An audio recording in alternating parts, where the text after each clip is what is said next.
Extremely experienced cosmonaut. He likes working with his hands with tools, and just a really nice guy. They're so much alike, the two of them. It was really funny. Each of them would come up with ideas on occasion and get the other one sucked into working on some sort of home project. They're a couple of hardware guys, and I'm a software girl.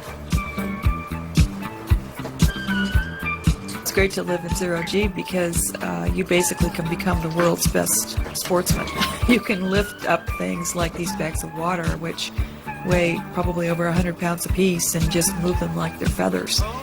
And so it's really nice for someone like me who's never been much of an athlete to be able to do all these superhuman things in space that I normally wouldn't get to do.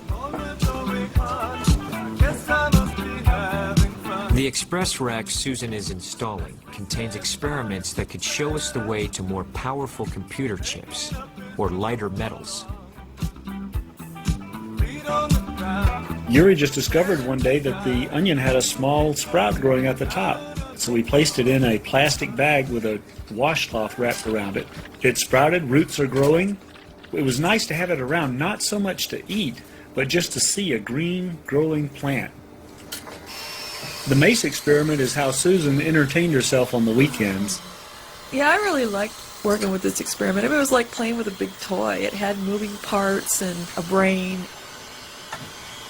When you launch a satellite into space, the control system is the designer's best guess of how it should control its own sensors and appendages.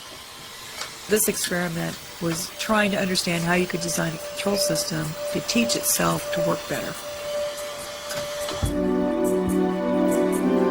Over Honshu Island in Japan, the shuttle Endeavour has arrived with a shipping container in its cargo bay.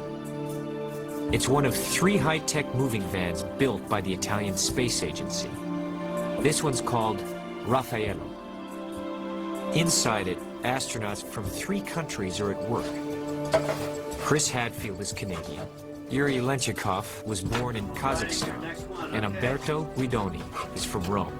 Working in space really makes people bonding, and I guess the fact that many countries are working on building the space station is bringing the culture and the history of each country in the space station, and somehow it changed a little bit each of us. It's not just an adventuresome place to live, but actually a pleasant and challenging and interesting place to live.